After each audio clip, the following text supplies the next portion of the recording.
돈 터지는 경제 맛집 서현미의 돈 터치미 시작합니다. 오늘은 이형수 HSL 파트너스 대표와 함께 경제적 본능을 일깨워 보겠습니다. 안녕하세요. 네, 안녕하세요. HSL 파트너스 이름이군요. 네. 알겠습니다. 이름이 어떤 이름이지라고 봤는데 네네. 오늘이 7월 24일입니다. 지금 11시 44분 지나고 있는데 오전에 기사가 났어요. 기사 좀 띄워주시겠습니까? 자, 삼성전자 4세대 고대역폭 메모리죠? 네. 네네, 맞습니다. 그게 엔비디아 테스트를 통과를 했고, 근데 5세대는 아직이다. 네네. 라는 기사가 났고, 근데 또 다른 기사에서는 제목을 통과 못했다. 라고 꼽았더라고요. 어떻게 보고 있는 건가요? 지금 상황이 어떻게 굴러가고 있는 거예요? 일단 이제 HBM3라는 아이템은요. 네. 원래 HBM이 HBM1이 있고 네. 2가 있고 네. 2E가 있고요. 네. E는 익스텐디드, 이게 3세대고 이제 HBM3가 4세대예요. 네. 그동안 이제 4세대는 SK 하이닉스가 독점을 해왔습니다. 독점을 해와서 충분히 돈을 많이 벌었겠죠. 이제 엔비디아의 이제 호퍼라는 그 플랫폼, 우리 이야기하는 H100 뭐 여기에 들어가는 거거든요. 네. 그래서 이제 여기에 이원화했다라는 건 의미가 있는데 타이밍으로 보면 이제 굉장히 안타까운 거죠. 왜요?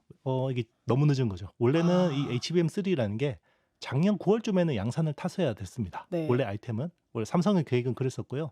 이제 지금 필요한 거는 HBM3E라는 5세대. 5세대가 필요한 건데요. 요게 이제 지금 H200이라는 최신 칩, 네. 그리고 이제 최근에 엔비디아가 공개한 블랙웰이라는 차세대 칩에 들어가는 게 HBM3E입니다. 5세대가 필요한 건데. 맞습니다. 네. 아직은 거기까지는 통과 못했다는 소식이군요. 네, 맞습니다. 그러면 삼성전자 오늘 주가에는 그렇게 큰 영향을 끼치지 못하겠네요.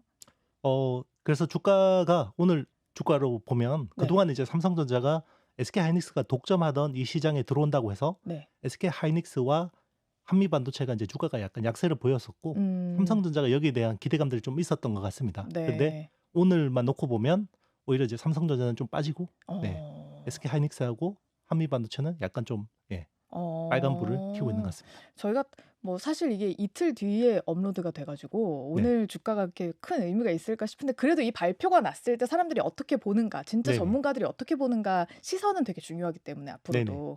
그러면 5세대 통과를 하는 순간은 삼성전자에 엄청난 호재로 작용을 하겠죠? 네, 그럴 거라고 보고 있습니다. 언제쯤으로 예상하세요? 일단 이제 HBM3E라는 그 제품이요. 두 종류가 있습니다. 네. 기존에 이제 8층짜리가 있고요. 네. 그러니까 이제 8층 아파트라고 생각할게요. 네. HBM3 8단짜리가 있고 그리고 이제 12층짜리가 있어요. 근데 이제 8층은 아마 올 가을쯤에는 납품이 될 것 같습니다. 네. 그리고 이제 12층짜리 제품이 어떻게 보면 삼성이 가장 기대하는 제품인데 네. 요거는 이제 연말이나 내년 초쯤 양품이 나올 것 같아요. 그건 지금 몇 개 회사가 만들 수 있어요?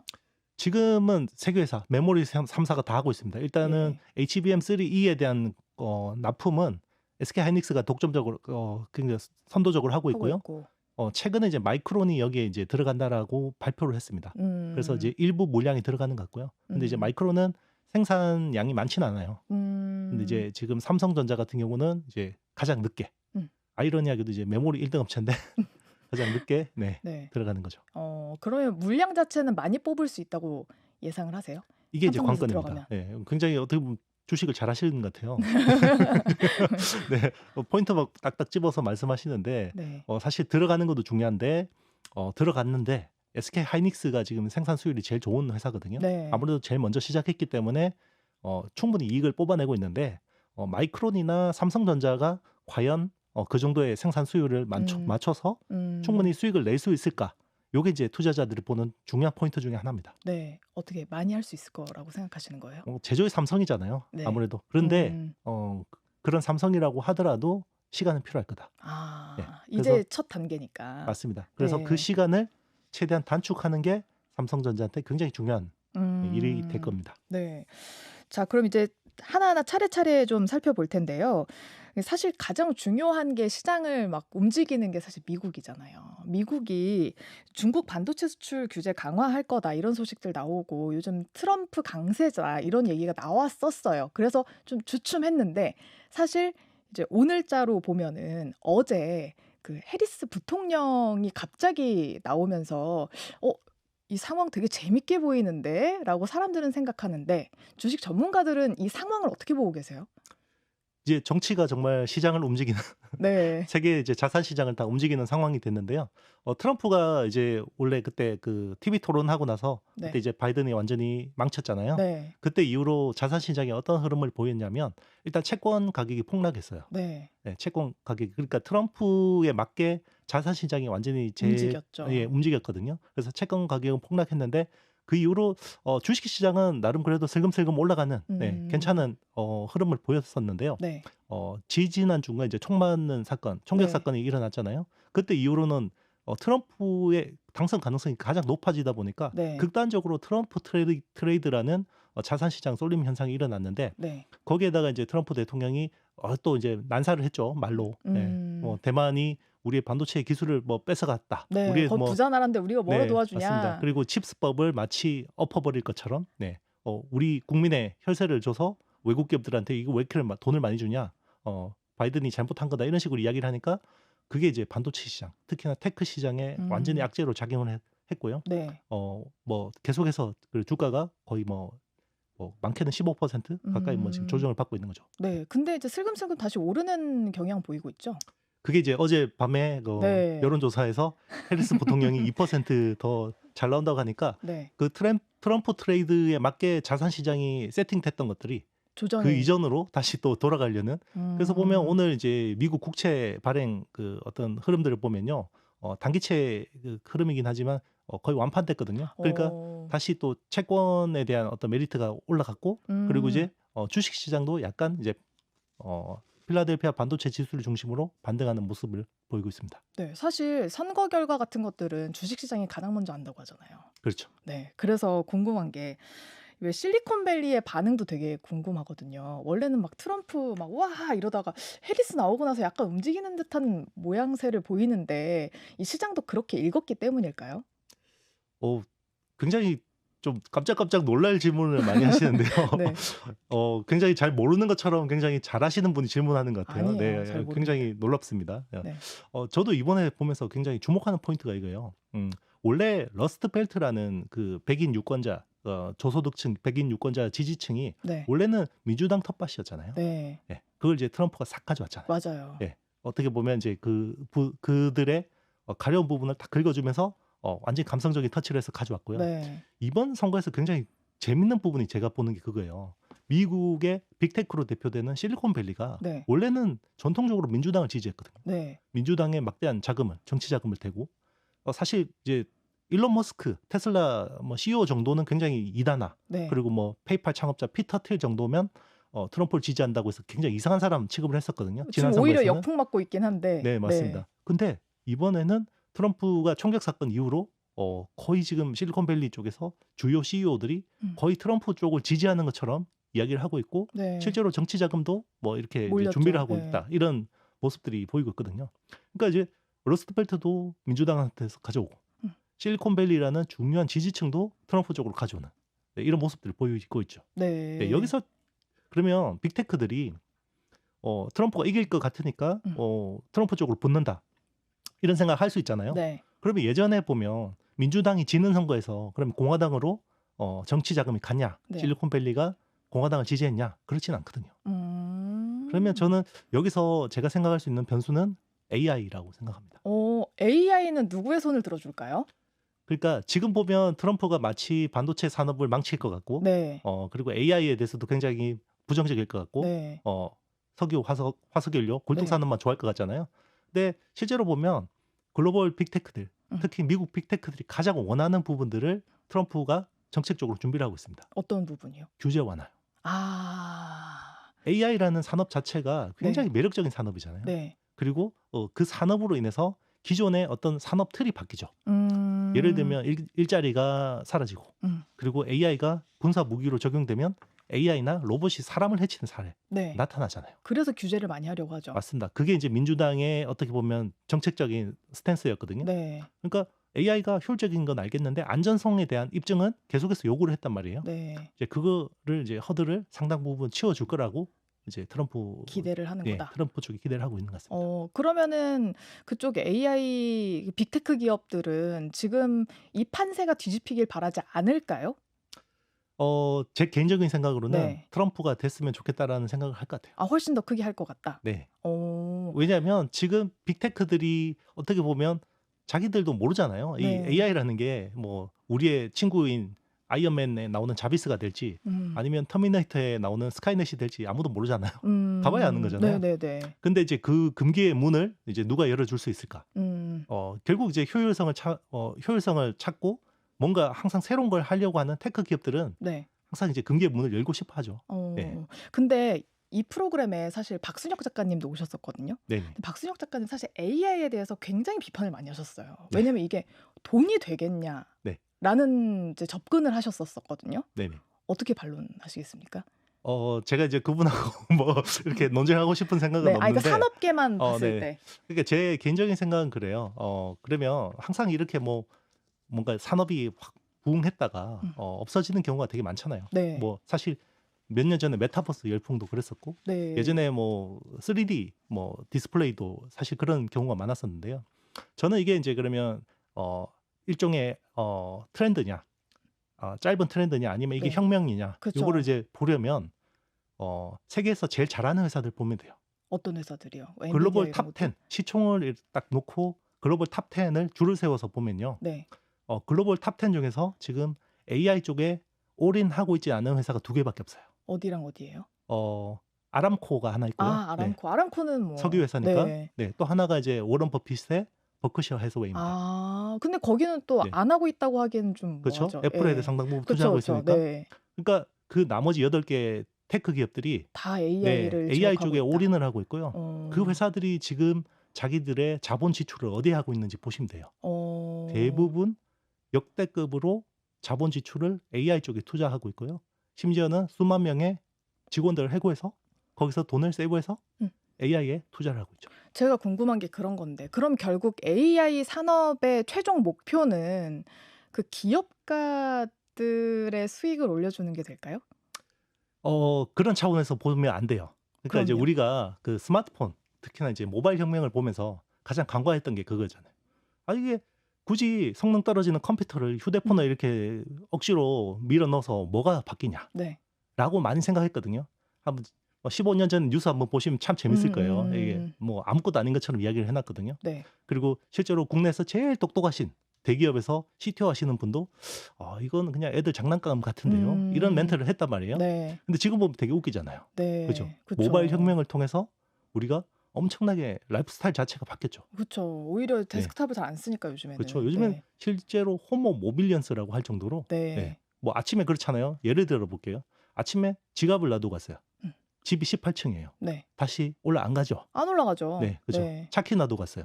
안 올라가죠. 네, 택시 타고 가죠. 네. 휴대폰 놔두고 갔어요. 그건 올라가야죠. 그렇죠. 18층 가야죠. 네. 네. 그만큼 우리한테 중요한 디바이스가 됐다라는 거죠. 어. 그러면 저는 시계를 한 5년, 10년 뒤에 놓고 봤을 때 AI라는 게 우리한테 지금 스마트폰처럼 중요한 인프라가 됐을 거라고 생각하는 거죠. 그러면 이제 우리나라로 봤을 때 사실 AI로 유명한 회사는 없으니까 반도체에 약간 집중을 해야 될 것 같은데, 반도체 사이클 자체는 어디까지 왔다고 생각하세요?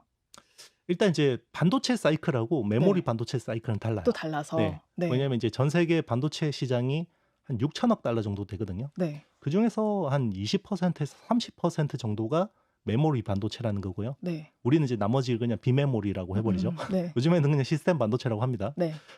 그리고 이제 그게 이제 메모리 반도체의 사이클은 약간 시클리컬, 그러니까 이제 약간 경기순환적인 흐름을 보이는데요. 네. 보통 올림픽 주기라고 합니다. 4년. 네, 4년을 한마디로 움직이는데 네. 보통 여기서 상승이 일어나는 사이클이 보통 2년에서 2년 6개월. 되게 짧다. 네. 네. 그리고 하락이 일어나는 게 1년에서 1년 6개월 정도 일어나는데요. 네. 근데 이제 우리가 이제 그 업황 사이클을 보고 투자를 하면 네. 항상 늦어요. 그쵸. 내가 사면 물린다 이런 이야기 하잖아요. 맞아요. 그게 왜 그러냐면 전 세계에서 가장 어떻게 보면 경기를 선행하는 나라가 전 세계 경제의 선행 지표를 보려면 대한민국 경제를 보면 돼요. 그래요? 네. 대한민국 경제가 전 세계 경제의 선행 지표예요. 그래서 왜요? 왜냐하면 대한민국이 수출 의존도가 가장 높고요. 음. 경기에 굉장히 민감한 산업들을 가지고 있거든요. 대부분 네네. IT나 자동차나 뭐 이런 것들이죠. 네, 음. 가전이나 뭐 석유화학이나 그러니까 그러니까 경기에 민감하죠. 완성품이 되어서 결국엔 음. 그게 다 선반영이 된 뒤에 물리기보다 우리나라에서 부품들이 나가는 걸 봐야 된다는 거죠. 네, 뭐 그게 맞는데요. 네. 그러니까 제가 이제 투자의 관점에서 보면 반도체 사이클은 상승 사이클에 보통 제가 2년에서 2년 6개월 정도 지속이 된다고 했잖아요. 네. 그러면 반도체 상승 사이클이 언제냐? 작년 4분기부터 돌아섰거든요. 어떻게 상승으로요? 예. 계속 작년 재작년부터 계속 2022년 하반기부터 계속 빠지다가 네. 작년 3분기에 부터 올랐죠. 바닥을 찍고 4분기부터 본격적으로 상승 사이클에 접어들었어요. 네. 그러면 작년 4분기, 올해 1분기, 2분기 그러면 3개 분기밖에 안 지났잖아요. 그러면 와, 이제 반도체 주식 투자해야 되냐? 막 이렇게 생각하시잖아요. 어떻게요? 그럼 네. 해야 돼요? 그런데 중요한 게 작년에 반도체 주식이 언제부터 올랐냐고 네. 보면요. 작년 초부터 올랐어요. 그래요? 네. 왜 올랐죠 그때? 그러니까 선반영한 거죠. 4분기에 업황이 돌아설 거를 그러니까 적어도 9개월, 빠르게는 1년 정도 선행한다는 거죠. 네. 그러면 지금 되게 중간에 있는 거네요.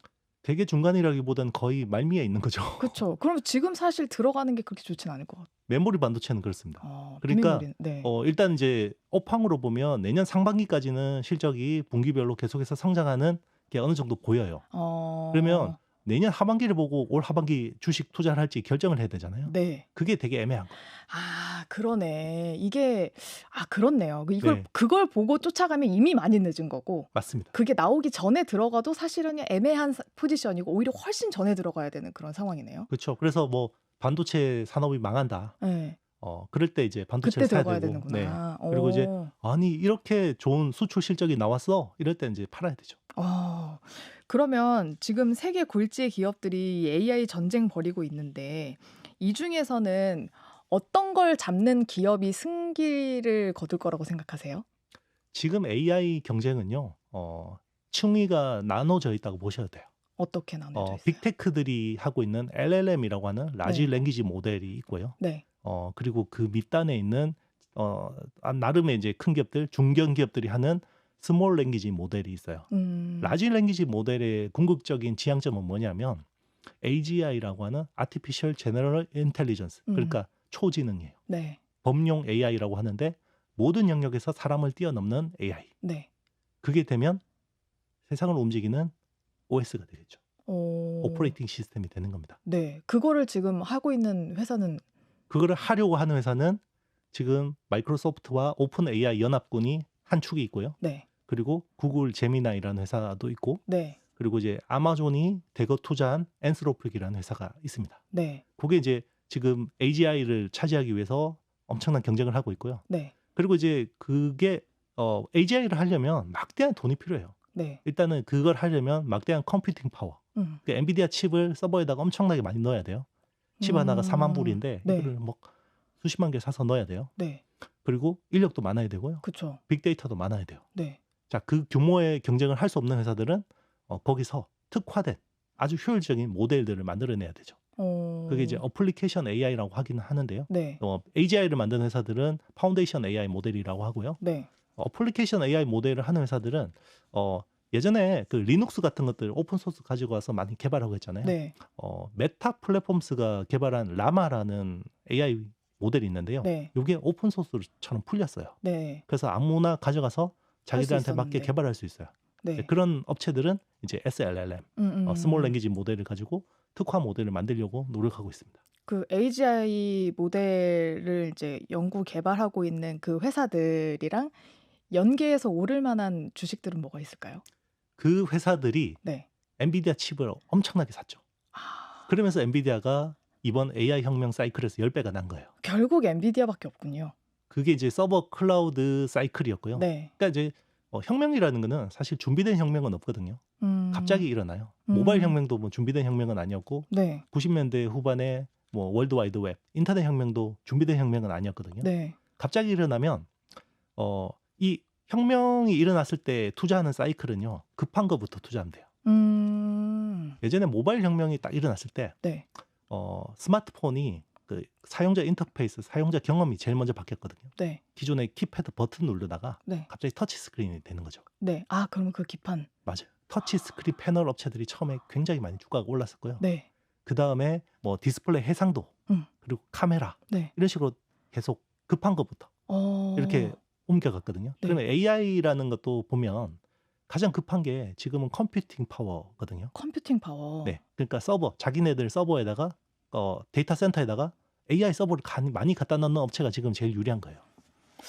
전기도 많이 필요하지 않나요? 그거는 일단 우선순위로 말씀드리면 네. 일단은 AI 반도체, 특히나 네. 엔비디아 GPU가 제일 부족하고요. 네. 그게 계속해서 공급이 부족하다 보니까 엔비디아와 엔비디아 친구들이 엄청난 주가 랠리를 보였던 거고요. 네. 이제 그게 어느 정도 이제 약간 해갈이 될 것 같잖아요. 네.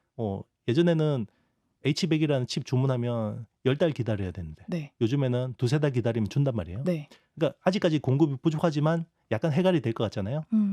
그다음에 부족한 게 데이터 센터예요. 데이터 센터. 네. 그거 지금 미국이랑 일본에 좀 많이 만들고 있지 않나요? 맞습니다. 전 세계 데이터 센터의 3분의 1은 미국에 있고요. 네. 미국의 가장 고성능 데이터 센터, 특히 AI용 데이터 센터가 많아요. 그러니까 데이터 센터도 우리 기존에 쓰던 클라우드용 데이터 센터가 있고요. 네. 엔비디아의 가속기를 쓴 AI 데이터 센터가 있는데 AI용 데이터 센터는 미국에 제일 많아요. 그러니까 여기서 데이터 센터가 어느 정도 이제 준비가 된다 그러면 네. 여기서 문제가 갑자기 전기가 엄청나게 폭증하는 거죠. 그러니까요. 전기 수요가. 그러니까 일단 급한 건 데이터 센터 만드는 거고. 네. 그 다음 문제가 사실 전기다. 그게 이제 같이 일어난 거죠. 왜냐하면 미국이란 나라가 지난 한 10년, 15년 동안 전기 수요가 늘어난 적이 없는 나라예요. 전기 수요가 거의 플랫했어요. 네. 근데 갑자기 AI 데이터 센터가 생기니까 그 연산량이 워낙 많으니까 거기서 전기를 엄청 쓰는 거죠. 네. 근데 전기 공급이 안 돼요. 그러면 아예 네. 가동이 안 되니까. 그렇죠. 네. 그러니까 미국이 사실 지금의 그 우리 그 전기망, 그리드망을 거의 90년대 후반 2000년대 초반에 많이 투자를 하고 네. 그 뒤로 거의 투자를 안 했어요. 왜냐면 전기 수요가 안 늘어나니까. 근데 갑자기 AI 때문에 전기 수요가 늘어나니까 네. 송배전이나 이런 인프라 투자가 필요해진 거죠. 좀 궁금한 게 그러면 올해 들어 어제까지 그러니까 7월 23일까지 코스피 그 상장사 수익률로 보잖아요. 우리나라에서 1, 2, 3등이 다 전력 인프라들이에요. 요거도 관련이 있는 걸까요? 맞습니다. 대부분 수출 어디로 가는지 보세요. 미국입니다. 그럼 혹시 원전도 좀 같이 오를까요? 그렇죠. 그러니까 이제 그동안에 데이터 센터 유치를 하려고 대표적인 게 이제 아일랜드 같은 나라들인데 네. 글로벌 데이터 센터들 많이 유치를 했어요. 유치를 했는데 여기서 생각보다 전기를 너무 많이 쓰는 거죠. 그러니까 이제는 데이터 센터 인허가 내줄 때 니네가 전기 수급 계획을 가져와. 얼마나 지금 가지고 네. 올 수 있는지를 보는군요. 그렇죠. 데이터 센터 만들면서 발전소도 같이 지어라는 말이죠. 그러니까 이제는 이게 그러면 발전소 근처에다가 데이터 센터 근처에다가 발전소를 지으려면 화석 발전소를 그러니까 짓기는 그거는 어려우니까. 어렵잖아요. 그러니까 이제 SMR이라고 해서 소형 원자로. 네, 모듈. 그러니까 네. 그런 것들을 이제 같이 지으려고 하는데 사실 그런데 SMR 같은 경우는 어느 정도 이제 빅테크들이 많이 준비를 하고 있고 네. 어느 정도 예정된 미래이긴 해요. 네. 특히나 이제 빌 게이츠나 이런 쪽에 굉장히 관심이 많은데 근데 이제 소형 원자로 같은 경우는 SMR 같은 것도 지으려면 최소 8년, 10년 걸려요. 근데 당장 이게 해결이 안 돼요. 네. 그래서 여러 가지 방법들을 하고 있죠. 어떤 거예요? 일단 이제 데이터 센터에서 그럼 전기를 100이라는 전기를 쓴다 그러면 네. 우리가 어떤 AI 연산을 위해서 쓰는 전기는 실제로 40밖에 안 돼요. 그럼 뭐가 많이 나머지 60은 유지 보수 쪽에서 많이 나오는 건데 특히나 제일 문제가 열 발생? 맞습니다. 그 AI 가속기는 반도체 성능이 워낙 좋고 이게 굉장히 빨리 연산을 많이 하잖아요. 네. 그러니까 열이 너무 나요. 제 방송국 다니니까 그거 이해합니다. 네. 방송국 기술 그런 것들이 많이 몰려 있는 기계장 거기는 항상 에어컨이 틀어져 있어요. 맞아요. 그게 사실상 연산을 하는데 40% 전기를 쓰는데 이거를 와. 에어컨 트는데 40% 전기를 쓰는 거죠. 주객전도네 완전. 그렇죠. 그래서 전기가 더 필요하다. 그렇죠. 이게 맞습니까 근데? 전체적으로 좀 그런 에너지, 재생에너지를 많이 쓰자라는 게 사실 전 세계의 흐름인데 결국에는 이 AI를 쓰기 위해서 어찌 보면은 약간 좀 뭐라고 해야 되지? 좀 워싱한 화석 연료를 써야 되고 이런 방향으로 가는 게 맞긴 맞습니까? 이것도 산업이랑 좀 다른가? 어 이게 이제 목표가? 당위의 문제잖아요. 네. 지구를 위해서 반드시 필요한 거고 그걸 네. 위해서 이제 2050년까지 탄소 제로를 전 세계 지도자들이 만나서 약속을 한 거잖아요. 네. 근데 그 약속했을 때는 AI라는 변수가 없었어요. 아, 이 변수가 네. 생기면서부터 다들 약간 흐지부지되고 있는 상황이구나. 지연되는 거죠. 왜냐하면 음. AI라는 게 어떻게 보면 그래요. 이게 음. 단순히 어떻게 보면 AI 때문에 군사 기술이 음. 자신의 무력이 강해져요. 그죠? 음. 무기 체계가 굉장히 효율적으로 되니까 네. 군사력이 강해지고요. 그리고 음. 이제 점점 AI가 국가 경제 발전에 미치는 영향이 커져요. 비중이. 음. 지금은 아주 미미한데요. 네. 향후 10년 안에 AI가 전 세계 경제 성장률에서 미치는 영향이 10%가 넘어갈 것 같아요. 아. 그러면 이게 국방에서도 중요하고 네. 우리 경제에서도 중요한데 네. 우리가 지구를 위해서 AI를 잠시 아. 개발하지 말까요? 그러면 또 그거는 네. 어떡하지? 특히나 다들 독재 고민할 거. 국가들이 지킬까요? 아. 네. 결국 거기가 문제이기는 한데 그렇죠. 그리고 저 이제 마지막으로 또 여쭤볼 게 뭐냐면 요즘에 뭐 빅테크, 클라우드 기반 이 얘기 많이 하는데 얼마 전에 MS 먹통 사태가 벌어졌었잖아요. 그러니까 사실 그것 때문에 뭐 아마존이나 이런 것들이 수혜를 봤다는 얘기도 있긴 있는데 우리나라는 비교적 그런 영향을 받지는 않기는 했지만 이런 움직임들에 대해서 앞으로 어떻게 나갈 거라고 생각을 하세요? 그 어 위험성을 한번 봤는데. 제가 너무 시니컬할 수도 있는데요. 네. 크게 바뀌는 거 없을 것 같아요. 그 별 영향 없을 거다. 네. 어. 그런 것 같아요. 일단 그 크라우드 스트라이크라는 그 보안 업체는 네. 기업을 대상으로 보안 서비스를 해주는 회사예요. 네. 그래서 그 마이크로소프트 애저라는 그 클라우드 서비스를 쓰면 크라우드 스트라이크가 이제 실시간으로 이제 그거를 만약에 뭔가 위험이 감지가 되면 실시간으로 대응을 해주거든요. 그럼 실시간으로 대응을 한다라는 거는 실시간으로 펌웨어를 업데이트를 하겠죠. 음. 뭔가 위협이 있다 그러면 네, 네. 실시간으로 대응을 해야 돼요. 그러면 실시간으로 대응하려면 OS에 대한 접근 권한이 많을 수밖에 없어요. 네. 근데 이번에는 이 위협에 대해서 문제가 생겨서 네. 펌웨어를 업데이트하는데 이게 OS하고 충돌이 나버린 거죠. 네. 그래서 전 세계의 한 1% 그 서비스를 쓰는 한 850만 대 정도의 네. 컴퓨터에 문제가 생긴 건데 근데 거기가 중요한 것들이 좀 많이 걸려 가지고. 맞습니다. 그게 방송국, 뭐 네. 은행, 네. 뭐 공항 이런 데다 보니까 이제 네. 문제가 됐는데 그러면 이제 그 기업들이 이렇게 클라우드에 위험이 있으니까 우리가 자체 서버를 꾸려서 이제 온 프레미스라고 하는데 그럼 그렇게 하겠어? 아니면 클라우드 서비스를 여러 군데 쓰겠어? 라고 이제 할 수 있죠. 네. 비용이 두세 배 들어요. 그쵸. 비용도 네. 많이 들고 내가 그렇죠. 개발하겠어 하면 사실 더 취약해질 거고. 맞습니다. 그러면 이거를 우리가 이제 마이크로소프트 애저 이제 쓰지 맙시다. 이런 게 이제 몇 년에 한 번씩 사고가 날 수 있으니까 네. 우리가 이제 보험금 차로 한 두세 배씩 비용을 늘려서 합시다 하면 누가 할까요? 근데 사실 막 영세한 항공사 이런 곳들에서도 많이 써가지고 워낙. 그렇죠. 네. 더 많이 늘리고 이러는 건 못할 것 같은데 이런 문제가 또 일어나지 않으리란 보장이 없으니까. 그렇죠. 근데 이제 MS에서는 더 이제 확실하게 노력을 할까요? 그게 똑같아요. 우리 아나운서님은 카톡 쓰시잖아요. 네. 근데 한 번씩 서버에 문제돼서 안 막 쓰겠냐? 반나절 동안 다운이 돼요. 안 쓰게 했어요. 네. 근데 사실 그렇게 되면 이제 텔레그램으로 가야지라는 생각은 하긴 합니다. 근데 친구들이 다 카톡에 있는데요. 근데 사실 중요한 건 네. 친구들이랑 연락하는 건 다른 방도도 있지만 이게 업무랑 되게 많이 연관이 사실 이것도 업무랑 연관이 돼서 난리가 났던 거잖아요. 그렇죠. 예, 친구들이랑 연락하는데 문제 생겼다? 별 영향 없어요. 근데 일하는데 문제가 생겼기 때문에 이거 말고 다른 걸로 갈아타자라는 얘기가 나올 수 있거든요. 근데 영향 없을 거라고 보신다? 네. 알겠습니다. 자, 근데 저 더 물어보고 싶은 거 되게 많은데 오늘 시간이 다 돼가지고 다음번에 다시 모셔야 될 것 같은데 기쁜 마음으로 다시 나오시겠습니까? 바로 섭외를 이렇게 예, 하시나요? 여기에서 아예 네, 못 불러주시면 나오겠습니다. 바꿔놔야겠죠. 네, 알겠습니다. 자, 오늘 이형수 HSL 파트너스 대표 모시고 좋은 얘기 나눠봤습니다. 사실 전 전선 얘기도 좀 하고 싶었거든요. 전력망 이런 거. 네. 다음번에 한번 불러서 또 다시 한번 얘기해 보도록 하겠습니다. 네. 자, 고맙습니다. 네, 감사합니다.